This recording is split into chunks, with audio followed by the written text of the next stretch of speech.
Alright, welcome back everyone. We are up to Game 4 here between Pinder and Kowi for the lower bracket final of the StarcraftOz.com Open. Both these guys have been playing this tournament for about a month now. There was quite a few qualifiers and group stages, but now they're down to the wire. This is do or die for Pinder. If he loses this match, he is out of the tournament in third place. Does pick up some decent prizes though from Steel Series. It's like some mouse pads, mice, keyboards, etc. Over $450 in prizes for the entire thing. As we jump straight into it, I'm pulling down the overlay. So it's going to be Steps of War here. PvP, we have seen some really fast 4-gate stuff from Kowi in games 2 and 3. But Steps of War is really just going to exacerbate the situation. Like, the first game that Pinder lost was on Blistering Sands to a 4-gate. I'm pretty sure that would have put him on tilt, because I know he definitely does not like Protoss who just 4-gate all the time. As we do this, getting in here, Pinder is spawning as the blue Protoss at the top right-hand corner. And we do have Kowi as the yellow Protoss down the bottom left. Now, a lot of people do criticize Kowi for like doing nothing but 4-gating, which is true a lot of the time, but if you watch all his games, he actually does mix it up quite a bit. He really picks and chooses his spots. If he feels that 4-gate's the strongest thing, he can do that all he wants. But he definitely does have the ability to go for some fast expands, going for the macro game. So don't try and paint him as one of those guys. So that's really okay to do. So let's bring up this production tab. I can't believe I didn't bring that before now. Nice placements by Pinder on his pylons. He's always good with that. Wants to get a good mix of his entire base. Doesn't want that proxy pylon like in Game 3 to come back and bite him in the ass. But really, it's too early for stuff like that to happen. He is also, Kowi's also ahead a bit on the cybernetics score. That had to have been an earlier gateway than Pinder's. But Pinder's there now, so he's going to be about 20 seconds behind in the cybernetics core placement. I really think this is starting to hurt him more and more as these games go along, because Kowi's consistently gotten warp gates earlier. Whether it be placing an earlier gateway or really just kind of chrono boosting that warp gate research more.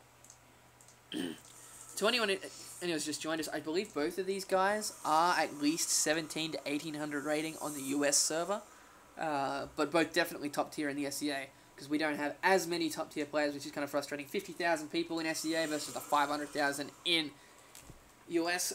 I feel like the little underappreciated cousin here, but it's alright. Zealot coming out now for Pinder. No proxy gateways at all, but nicely done by Kowi. He's spotted that there's the pylons in those spots. He's trying to hide his probe as best he can. Pinder not going to fall for it this time, though. He is going to see this probe, as he is getting a sentry first as well. I think he just wants to get that sentry out first, get as many energy points on it as he can, as there is another, he's pulling back his probe down here. But no, it looks like we got the second gateway from Kowi, chrono boosting out some stalkers here, getting his second gas. See, his warp gate research is already 80 seconds in, whereas Pinder's is only 40, so he's a good 40 seconds ahead on that, as he's got 2 gateways. Same for Pinder, and Pinder's actually throwing down his third gateway as well, so that's going to help him out here, as we do have that sentry and zealot at the front versus a stalker and zealot. So as long as Pinder gets that force field off in time, it should be about good. But hey, as we have Kowi pushing up the front here, maybe. No, it looks like Kowi's going to place a proxy pylon. Yep, he's going to put it up behind the rocks. Good placement there by Kowi. You can still warp in down on the bottom, but if Pinder walks out, he's A, not going to see it, and B, he can't actually snipe it if he really wants to. As warp gate research does just finish up in the next 5 seconds for Kowi. Force field, nice force field on the ramp, and Kowi's kept his zealot at the back, but these stalkers down the bottom are really hurting Pinder here, because they are going to be able to keep that down.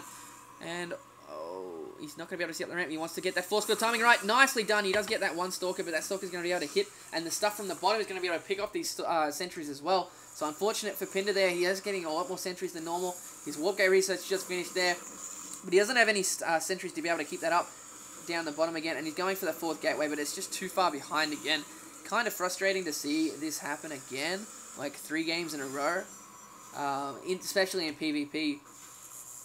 So hopefully Pinder can hold this off.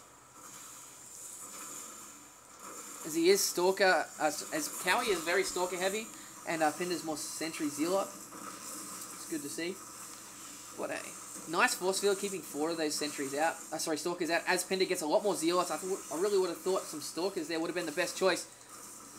But that proxy pylon in there is going to go, not going to go down, but really I've got to give the advantage to Kowi right here. He's sniping a lot of these stalkers. Nice control, and that has to be a GG, unfortunately. So Pinder will go down. Go 3-1. I'm pretty sure Pinder doesn't mean that.